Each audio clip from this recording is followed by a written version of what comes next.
Die Übersetzung von Jans Stimme vom Deutschen ins Englische wurde mit einer KI erstellt. As for what I think about all of this, I also live with an inner fear because my family is here. My children are here. Seeing what is happening around us, especially what happened 2 days ago when a drone struck a store, I once again see negligence on the part of the police, the military, and our authorities.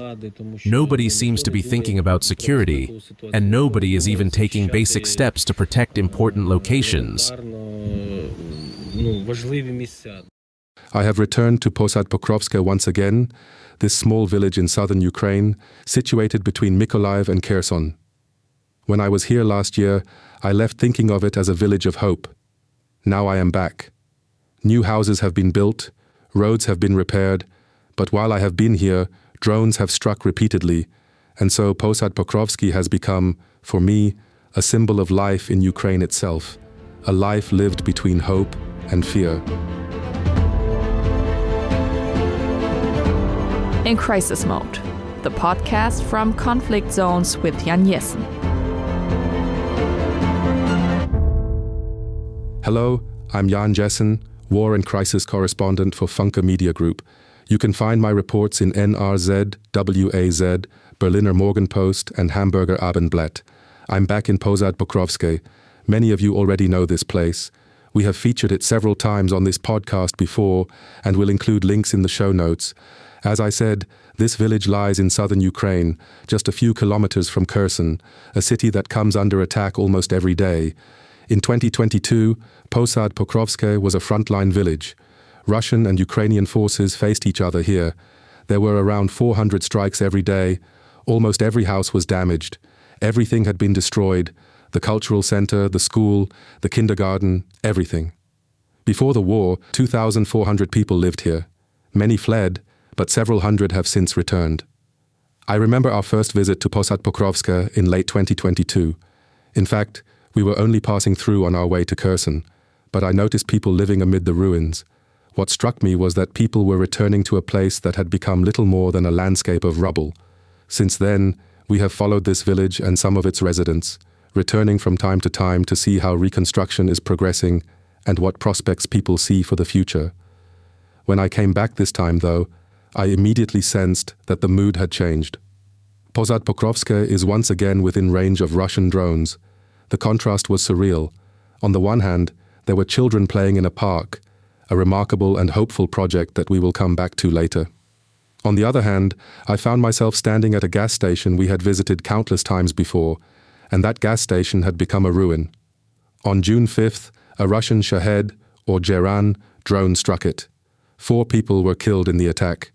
One of them was a woman I knew. We used to stop there often for coffee and hot dogs. One of the saleswomen I had come to know over the years was killed in the June 5th attack. And it was not the only gas station that had been hit. While I was in Posad-Pokrovske, the village's second gas station also came under attack. The morning after the strike, I spoke to Ivan, the attendant. He was standing on the forecourt, while workers had already begun repairs. Ivan was wearing body armor, more precisely, a fragmentation vest. It was the first time he had ever worn one, and somehow, despite everything, he is trying to keep everyday life going. In the middle of the night, an FPV drone hit the canopy. Shrapnel flew across the station, but thank God everyone survived. We'll board up the windows with OSB panels, and everything will be fine. The gas station is operating as usual.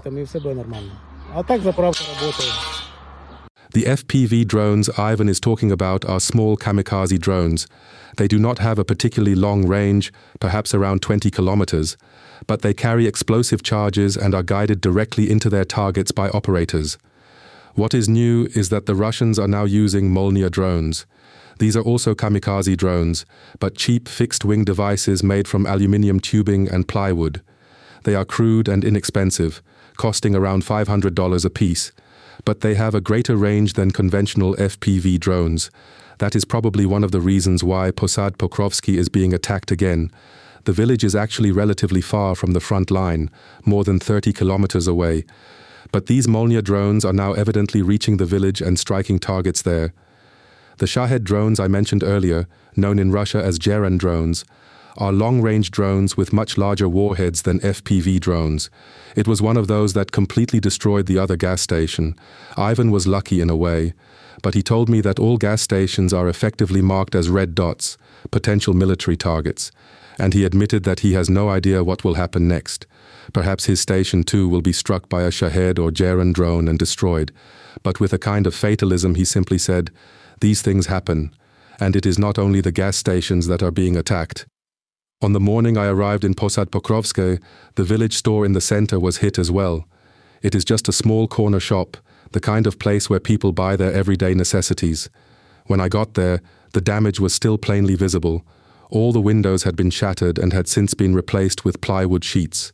Shrapnel marks were clearly visible on the shelves and throughout the building. The facade itself was scarred by the blast. And what struck me, much as it had with the gas station, was what happened next. One of the saleswomen had been injured and taken to hospital. Yet that same evening, people cleaned up the damage. And the next day, the shop reopened. Because people need to buy groceries. And because giving up is simply not an option. Vadim works alongside Oleg, whom you heard at the beginning. We have spoken about Oleg several times on this podcast. Together with friends, the local resident founded an initiative called More Action, Less Talk. Over the years, they have carried out countless reconstruction projects. Vadim is one of the volunteers, and he speaks with remarkable calm, without any drama. My name is Vadim. My name is Vadim, and I have been living in Posad-Pokrovske for the third year, since 2024. What can I say? Over the last few months, and perhaps even the last few weeks, the situation has not been very good. Drones and Shahed drones continue to fly over the area, and unfortunately, there have already been incidents that resulted in fatalities. But overall, we are somehow managing and carrying on. It is something you encounter again and again across Ukraine, a kind of resignation to fate, a certain fatalism. People know they are living in danger, but at the same time they tell themselves that life has to go on. Yet in Posad-Pokrovske, you can also sense something else. People are increasingly frustrated with their own government. Part of that frustration stems from the fact that Kiev made big promises when it came to reconstruction, but so far relatively little has materialized. To be fair, some progress has been made. Around 100 new houses have been built, some of them with state funding. But I think people had expected much more, especially since President Zelensky himself visited the village and made major promises to the residents. And that is what concerns Oleg as well. He is critical of the authorities and says they are not doing enough to protect the village, particularly its vulnerable and strategically important sites, places like the local store or the gas stations. We can help provide protection, for example, along the central streets. We can help protect buildings such as stores and gas stations, which should have had protective measures in place a long time ago. But for some reason, nobody is thinking about that. The incompetence of our authorities is frightening. Overall, however, we are doing everything we can, and I hope that everything will be all right in the end. There is actually a relatively simple means of protection that is now being used in frontline towns and villages across Ukraine: nets. They are used to create so-called net tunnels, which have already been installed in nearby Kherson and now stretch above roads and along their sides.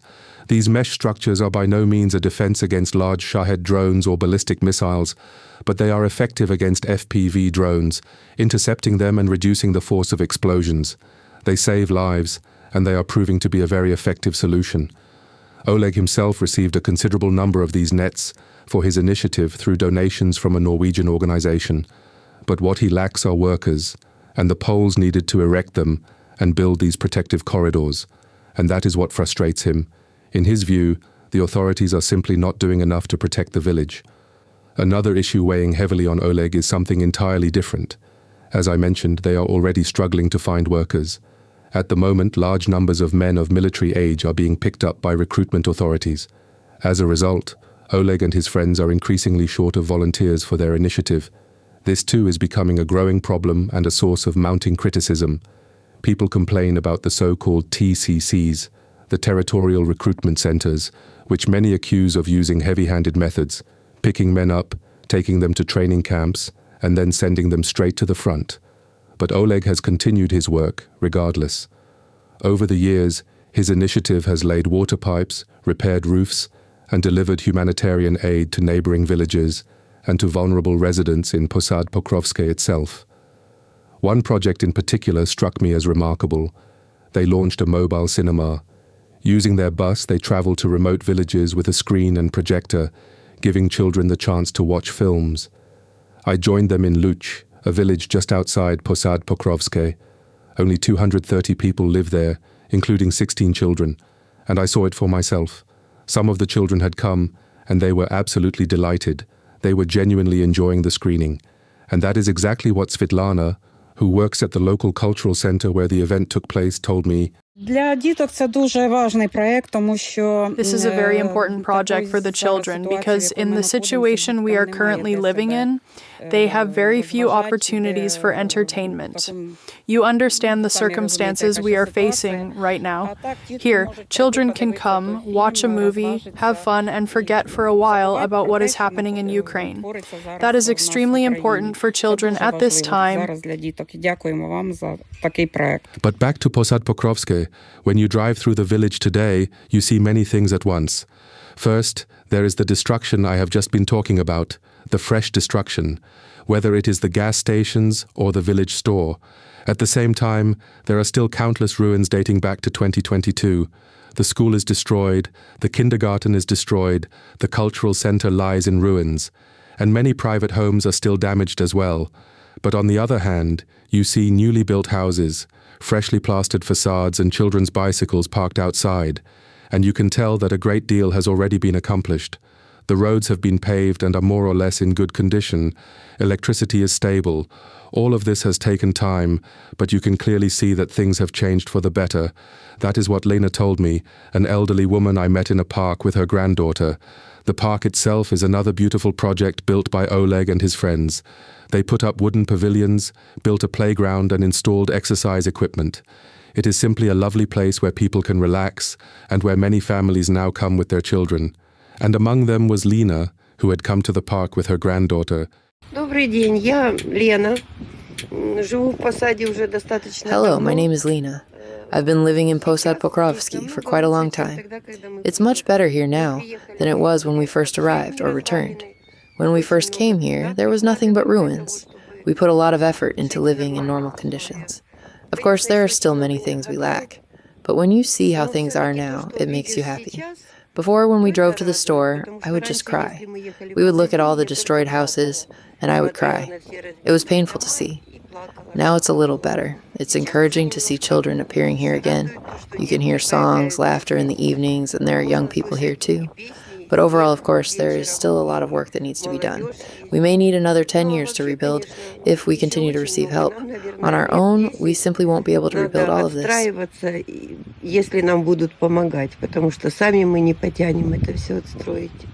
And it wasn't just Lena's granddaughter who was there. There were plenty of other children as well. And it was genuinely wonderful to see. Of course, there was something almost surreal about it. The day before, a drone had struck the village, and now the playground was full of children. But it was also a powerful sign that life in the village was moving forward again. The children were playing, laughing, trying out all the playground equipment. It was beautiful to watch. And you could tell how proud Oleg and his team were of this project, because in a way it has helped bring life back to the village. But the question, of course, is whether reconstruction alone is enough. People also need to feel safe. And that is precisely the problem. Oleg had a drone detector with him, a small device that emits an acoustic warning whenever a drone is approaching, and time and again, you could hear it sounding the alarm. It meant that drones were operating in the immediate vicinity of the village. Not all of them made it into Posad-Pokrovske, but you could literally hear the danger. The detector would emit this strange beeping sound, and on the screen you could see that a drone was 2 kilometers away, 3 kilometers away, and naturally that is unsettling. One of Oleg's friends, who joined us later in the park, spoke very clearly about what he believes the village is still lacking and where he sees its biggest problems. Живу тут уже 60, почти 63, 62 года. скоро буде 63. Ну, ситуація в селі яка була? У нас проста ситуація. Well, what is the situation in the village now? It's a simple village situation. There are no jobs, no factory, or anything like that. How can I put it? There's no school, no kindergarten. As for the water supply, well, I don't know. The water towers are old. To build a proper water system, there should be local wells, so people could get water connected to their homes more easily. Especially elderly people could use some help getting water pipes run to their houses. Other than that, if we speak honestly, there are many, many things that still haven't been done. And that starts with the simplest things. The military simply need to be, how should I say, more careful around civilians. First of all, they shouldn't drive military vehicles right up to the store. They should use ordinary vehicles. Military vehicles can be hidden somewhere nearby, and then they can walk a little. Because who suffers the most? Civilians. And afterward, the military won't pay a single kopeck for any of the damage.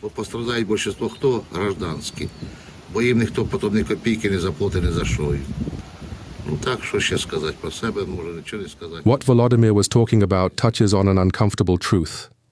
The attack on the completely destroyed Okeko gas station happened in the early afternoon of June 5th. At that time of day, there are obviously many civilian customers stopping to fill up their cars or buy something. Attacking such a place is indefensible, but at the same time it is also true that these gas stations serve as gathering points for soldiers. Many servicemen stop there and are often given free coffee or food. That inevitably turns these places into military targets. And that is exactly what Volodymyr was criticizing. Of course, one might ask, if the situation in the village is becoming dangerous again, why do people stay? It is a question I have asked myself many times while traveling across Ukraine, especially in towns and villages where the front line had moved dangerously close, where daily life had become genuinely life-threatening. I met people again and again and spoke with them, and I still find it remarkable that so many choose to stay rather than flee. One of them was a young woman I met in the park. She was there with her 2 children. Her name is Alexandra, and she returned to Posad-Pokrovske a few years ago, and she told me why she intends to stay.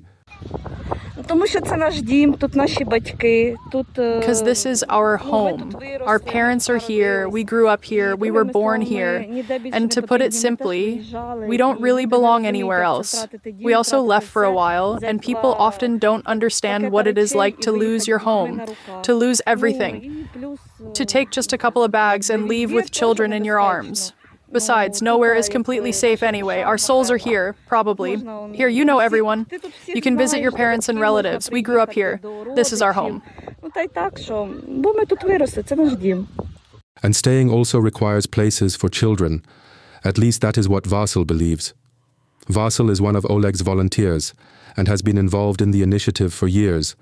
His own son was killed in the war, and perhaps because of that, he is especially committed to helping children.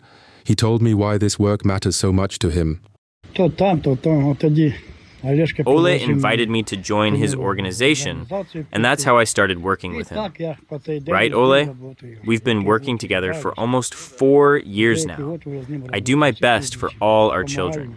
I want them to come here, spend time outdoors, and enjoy themselves.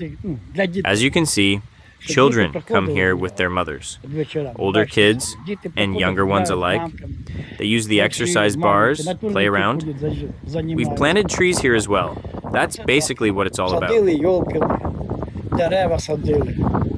As evening fell, we all sat together for quite a while. There was barbecue, and we shared a vodka or 2. It was a warm and relaxed atmosphere, a genuinely lovely evening.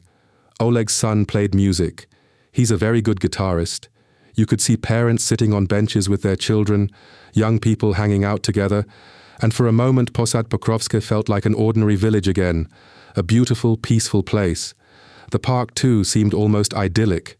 It was a wonderful evening, but of course everyone knows that things are becoming more difficult again in Posad-Pokrovske, and I found that deeply tragic, because this village had only just begun to recover. It had only just started to find its way back to normality, and now it is once again within range of Russian drones. Once again, these drones are attacking the village and making life difficult for the people who live here. They simply are not being left in peace. And I honestly don't know what lies ahead for Posad-Pokrovske.